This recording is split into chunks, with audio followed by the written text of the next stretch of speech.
Hi, it's Susan from Worldpeacefull, and I thought I would read a poem. This one I'm going to read for you is called The Miracle of Life. And interestingly enough, feeling to do this has come from another thought, which was to find something to say about corruption in actual fact.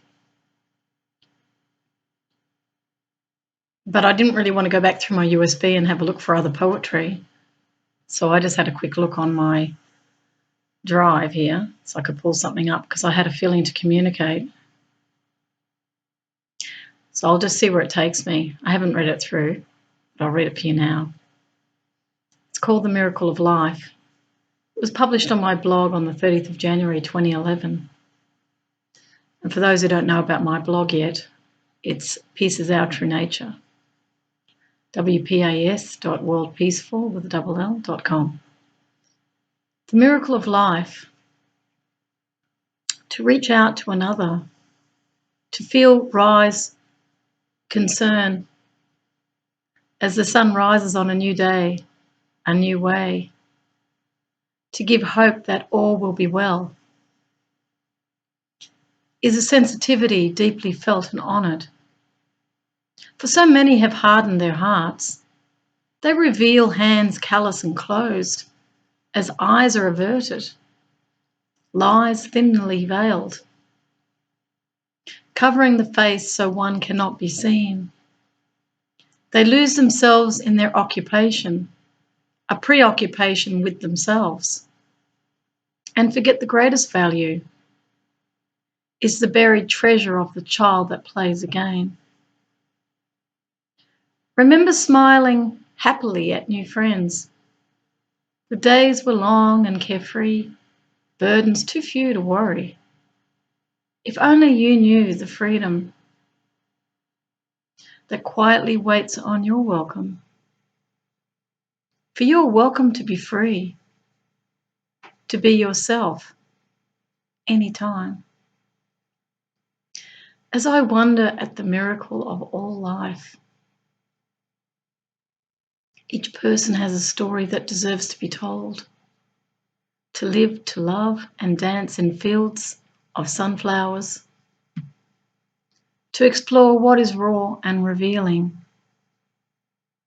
To gracefully grow old with fond memories and dear friends.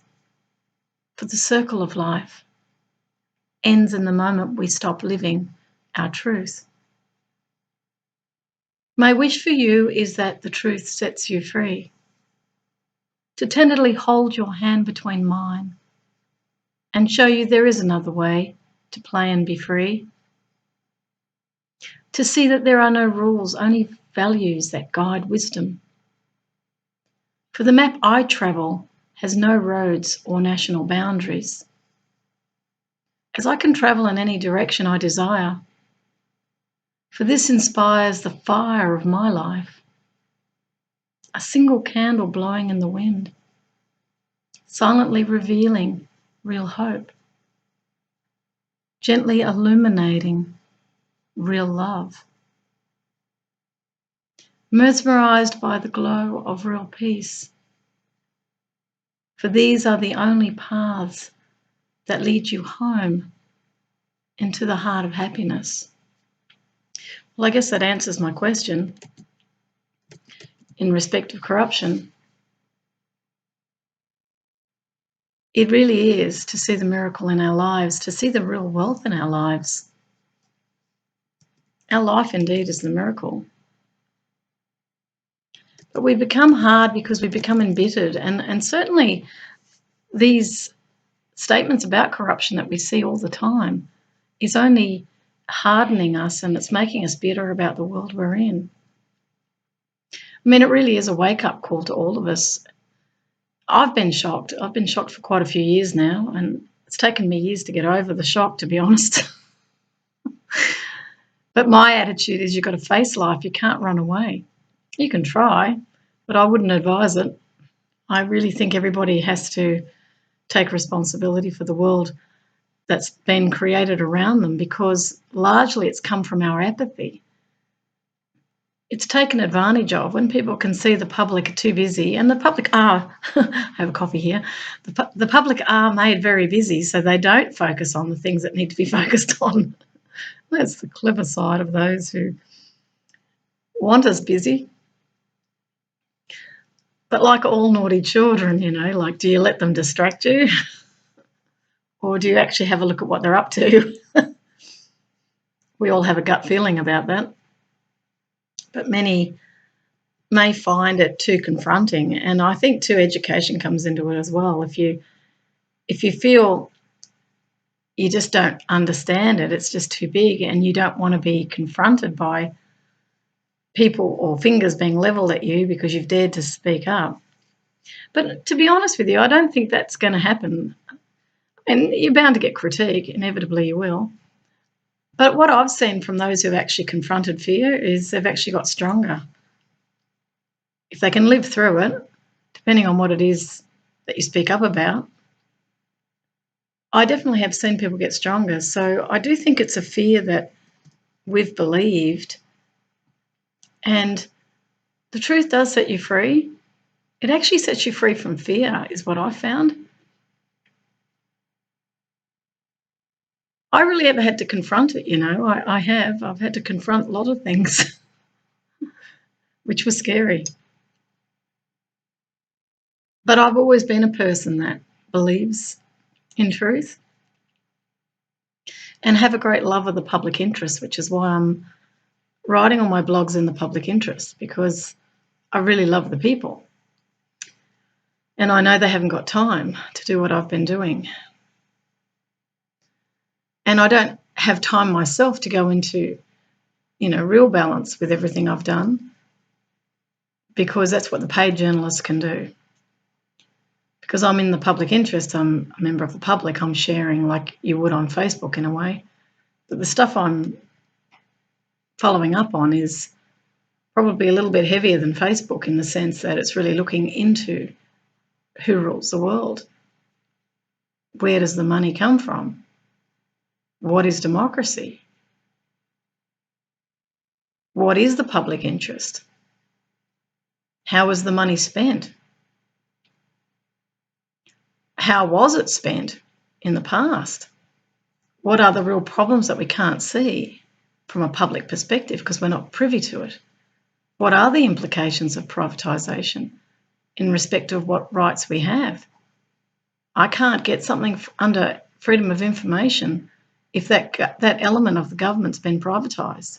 That shuts me out. It shuts public scrutiny out. And I'm always concerned when I see things being placed into a private setting, particularly when they're things that can impact our lives. We need to have debate.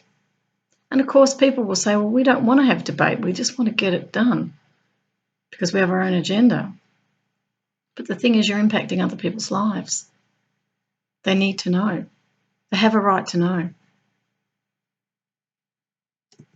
And unfortunately, a lot of these machinations that we see going on in the background, or, in the political flora,